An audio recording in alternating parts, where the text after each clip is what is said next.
ओम शांति। आज 8 दिसंबर 2024 अव्यक्त बाप दादा के मधुर महावाक्य हैं। रिवाइज कोर्स है 13 फरवरी 2003। मुरली का टाइटल है वर्तमान समय अपना रहमदिल और दाता स्वरूप प्रत्यक्ष करो। वर्तमान समय अपना रहमदिल और दाता स्वरूप प्रत्यक्ष करो। आज वरदाता बाप अपने ज्ञानदाता, शक्तिदाता, गुणदाता, परमात्मा संदेश वाहक बच्चों को देख रहे हैं। हर एक बच्चा मास्टर दाता बन आत्माओं को बाप के समीप लाने के लिए दिल से प्रयत्न कर रहे हैं। विश्व में अनेक प्रकार की आत्माएं हैं। किन आत्माओं को ज्ञानामृत चाहिए, अन्य आत्माओं को शक्ति चाहिए, गुण चाहिए। आप बच्चों के पास सर्व अखंड खजाने हैं। हर एक आत्मा की कामना पूर्ण करने वाले हो। दिन प्रतिदिन समय समाप्ति का समीप आने के कारण अब आत्माएं कोई नया सहारा ढूंढ रही हैं। तो आप आत्माएं नया सहारा देने के निमित्त बनी हुई हो। बाप दादा बच्चों के उमंग उत्साह को देख खुश हैं। एक तरफ आवश्यकता है और दूसरी तरफ उमंग उत्साह है। आवश्यकता के समय एक बूंद का भी महत्व होता है, तो इस समय आपकी दी हुई अंजलि का संदेश का भी महत्व है। वर्तमान समय आप सभी बच्चों का रहमदिल और दाता स्वरूप प्रत्यक्ष होने का समय है। आप ब्राह्मण आत्माओं के अनादि स्वरूप में भी दातापन के संस्कार भरे हुए हैं। इसीलिए कल्प वृक्ष के चित्र में आप वृक्ष की जड़ में दिखाए हुए हैं, क्योंकि जड़ द्वारा ही सारे वृक्ष को सब कुछ पहुंचता है। आपका आदि स्वरूप देवता स्वरूप है, उसका अर्थ ही है देव, अर्थात देने वाला। आपका मध्य का स्वरूप पूज्य चित्र में है, तो मध्य समय में भी पूज्य रूप में आप वरदान देने वाले, दुआएं देने वाले, आशीर्वाद देने वाले दाता रूप हो। तो आप आत्माओं का विशेष स्वरूप ही दातापन का है। तो अभी भी परमात्मा संदेश वाहक बन विश्व में बाप की प्रत्यक्षता का संदेश फैला रहे हैं। तो हर एक ब्राह्मण बच्चा चेक करो कि अनादि आदि दातापन के संस्कार हर एक के जीवन में सदा इमर्ज रूप में रहते हैं। दातापन के संस्कार वाली आत्माओं की निशानियां हैं। वह कभी भी ये संकल्प मात्र भी नहीं करते कि कोई तो दे देवे, कोई करे तो करे, नहीं, निरंतर खुले भंडार हैं। तो बाप दादा चारों ओर के बच्चों के दातापन के संस्कार देख रहे थे। क्या देखा होगा? नंबर 1 तो है ही ना, कभी भी ये संकल्प नहीं करो ये हो तो मैं भी ये करूं। दातापन के संस्कार वाले को सर्व तरफ से सहयोग स्वतः प्राप्त होता है, ना सिर्फ आत्माओं द्वारा, लेकिन प्रकृति भी समय प्रमाण सहयोगी बन जाती है।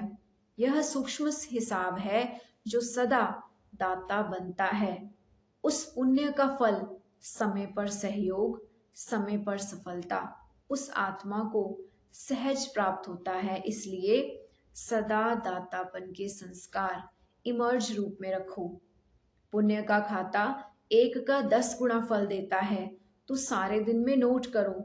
संकल्प द्वारा, वाणी द्वारा, संबंध संपर्क द्वारा पुण्य आत्मा बन पुण्य का खाता कितना जमा किया। मनसा सेवा भी पुण्य का खाता जमा करनी है। वाणी द्वारा किसी कमजोर आत्मा को खुशी में लाना, परेशान को शान की स्मृति में लाना, दिल शिकस्त आत्मा को अपनी वाणी द्वारा उमंग उत्साह में लाना, संबंध संपर्क से आत्मा को अपने श्रेष्ठ संग का रंग अनुभव कराना। इस विधि से पुण्य का खाता जमा कर सकते हो। इस जन्म में इतने पुण्य जमा करते हो जो आधा कल्प पुण्य का फल खाते हो, और आधा कल्प आपके जड़ चित्र पापी आत्माओं को वायुमंडल द्वारा पापों से मुक्त करते हैं। पतित पावनी बन जाते हो। तो बाप दादा हर एक बच्चे को जमा हुआ पुण्य का खाता देखते रहते हैं। बाप दादा वर्तमान समय का बच्चों का सेवा का उमंग उत्साह देख खुश हो रहे हैं। मेजॉरिटी बच्चों में सेवा का उमंग बहुत अच्छा है। सभी अपने अपनी तरफ से सेवा का प्लान प्रैक्टिकल में ला रहे हैं। इसके लिए बाप दादा दिल से मुबारक दे रहे हैं। अच्छा कर रहे हैं और अच्छा करते रहेंगे। सबसे अच्छी बात है, सभी का संकल्प और समय बिजी हो गया है। हर एक को यह लक्ष्य है कि चारों ओर की सेवा से सभी की उल्हाना को पूरा जरूर करना है। ब्राह्मणों के दृढ़ संकल्प में बहुत शक्ति है। अगर ब्राह्मण दृढ़ संकल्प करे तो क्या नहीं हो सकता, सब हो जाएगा। सिर्फ योग को ज्वाला रूप बनाओ। योग ज्वाला रूप बन जाए तो ज्वाला के पीछे आत्माएं स्वतः ही आ जाएंगी, क्योंकि ज्वाला लाइट मिलने से उन्हों को रास्ता दिखाई देगा। अभी योग तो लगा रहे हैं, लेकिन ज्वाला रूप योग होना है। सेवा का उमंग उत्साह अच्छा बढ़ रहा है, लेकिन योग में ज्वाला रूप अभी अंडरलाइन करनी है। आपकी दृष्टि में ऐसी झलक आ जाए जो दृष्टि से कोई ना कोई अनुभूति का अनुभव करे। बाप दादा को फॉरेन वालों ने ये जो सेवा की थी कॉल ऑफ टाइम वालों की, उसकी विधि अच्छी लगी कि छोटे से संगठन को समीप लाया। ऐसे हर जोन, हर सेंटर अलग अलग सेवा तो कर रहे हो, लेकिन कोई सर्व वर्गों का संगठन बनाओ। बाप दादा ने कहा था कि बिखरी हुई सेवा बहुत है, लेकिन बिखरी हुई सेवा से कुछ समीप आने वाली योग्य आत्माओं का संगठन चुनो और समय प्रति समय उस संगठन को समीप लाते रहो और उन्हों को सेवा का उमंग बढ़ाओ। बाप दादा देखते हैं कि ऐसी आत्माएं हैं, लेकिन अभी वह पावरफुल पालना संगठित रूप में नहीं मिल रही है। अलग अलग यथाशक्ति पालना मिल रही है। संगठन में एक दो को देखकर उमंग भी आता है, ये कर सकता है, मैं भी कर सकता हूँ, मैं भी करूंगी, तो उमंग तो आता है। बाप दादा अभी सेवा का प्रत्यक्ष संगठित रूप देखना चाहते हैं। मेहनत अच्छी कर रहे हो, हर एक अपने वर्ग की, एरिया की, जोन की, सेंटर की कर रहे हो। बाप दादा खुश होते हैं। अब कुछ सामने लाओ। प्रवृत्ति वालों का भी उमंग उत्साह बाप दादा के पास पहुंचता है, और डबल फॉरनर्स का भी डबल कार्य में रहते सेवा में स्वयं के पुरुषार्थ में उमंग अच्छा है। ये देख करके भी बाप दादा खुश हैं। ब्राह्मण आत्माएं वर्तमान वायुमंडल को देख विदेश में डरते तो नहीं हैं। कल क्या होगा, कल क्या होगा, ये तो नहीं सोचते हैं। कल अच्छा होगा, अच्छा है और अच्छा ही होना है। जितनी दुनिया में हलचल होगी उतनी ही आप ब्राह्मणों की स्टेज अचल होगी। ऐसे है, डबल विदेशी हलचल है या अचल है? अचल है, हलचल में तो नहीं है ना। तो अचल है तो हाथ उठाओ। अचल है, कल कुछ हो जाए तो भी अचल है ना। क्या होगा? कुछ नहीं होगा। आप ब्राह्मणों के ऊपर परमात्मा छत्र छाया है। जैसे वाटरप्रूफ, कितना भी वाटर हो लेकिन वाटरप्रूफ द्वारा वाटरप्रूफ हो जाते हैं, ऐसे ही कितनी भी हलचल हो लेकिन ब्राह्मण आत्माएं परमात्मा छत्र छाया के अंदर सदा सेफ हैं, सदा प्रूफ हैं। बेफिक्र बादशाह होना कि थोड़ा थोड़ा फिक्र है, क्या होगा?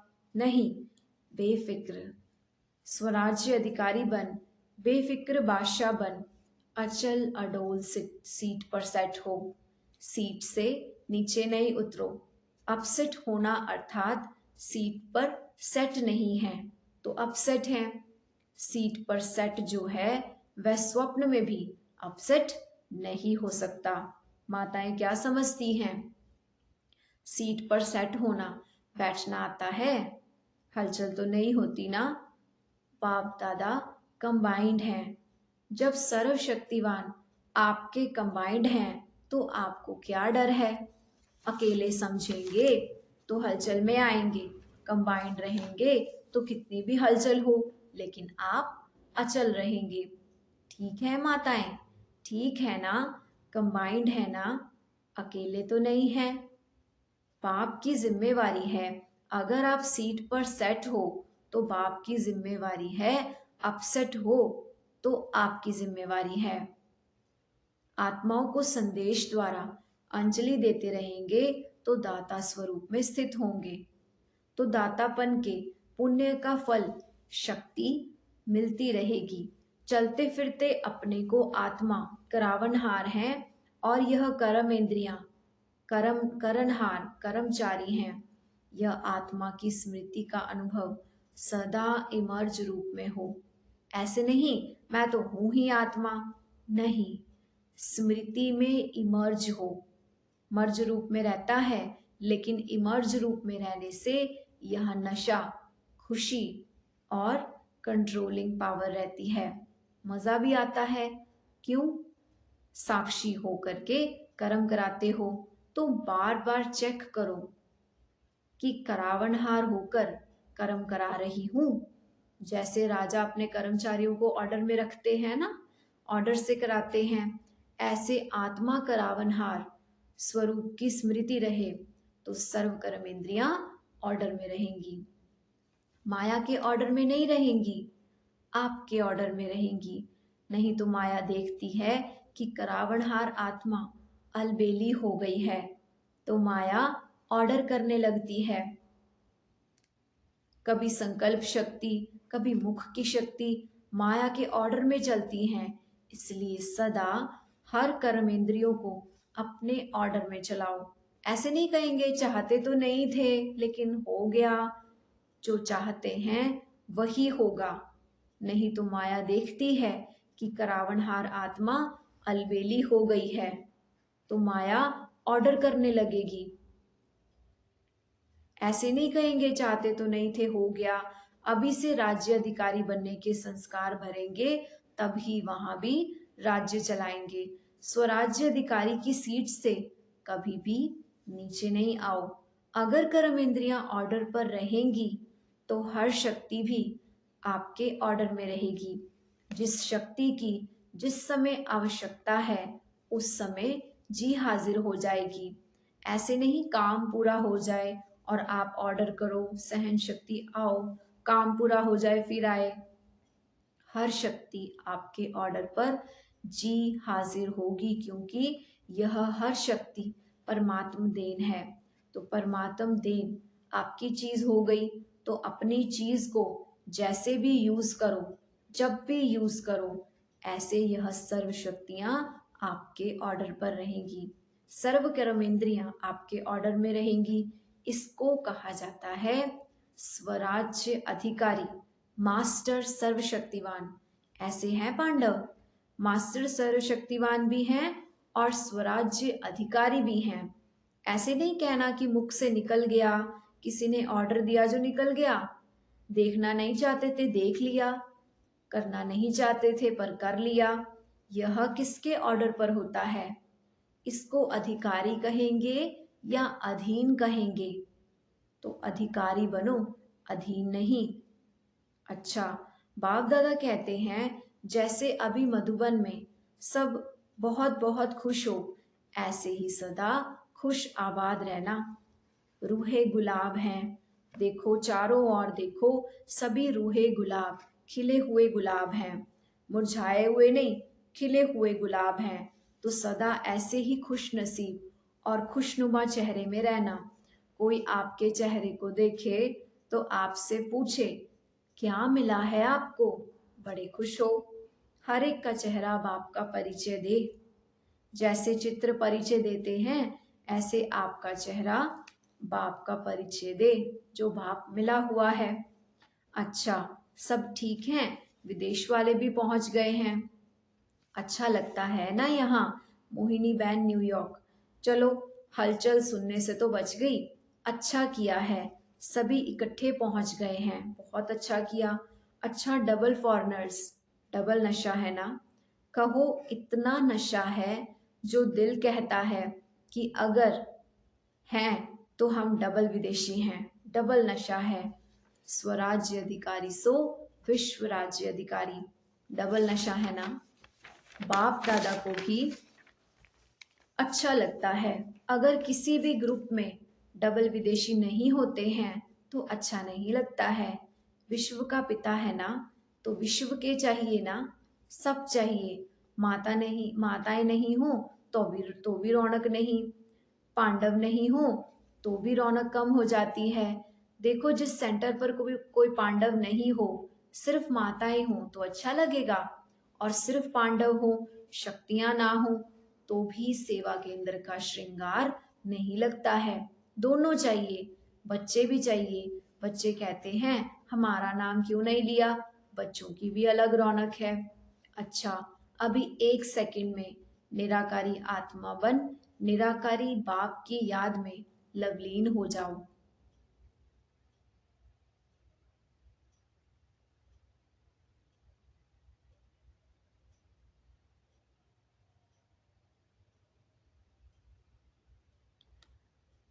अच्छा, चारों ओर के स्वराज्य अधिकारी, सदा साक्षीपन की सीट पर सेट रहने वाली अचल अडोल आत्माएं, सदा दातापन की स्मृति से सर्व को ज्ञान गुण देने वाले रहमदिल आत्माओं को, सदा अपने चेहरे से बाप का चित्र दिखाने वाले श्रेष्ठ आत्माओं को, सदा खुश नसीब खुशनुमा रहने वाले रूहे गुलाब रूहानी गुलाब बच्चों को पाप दादा का याद प्यार और नमस्ते।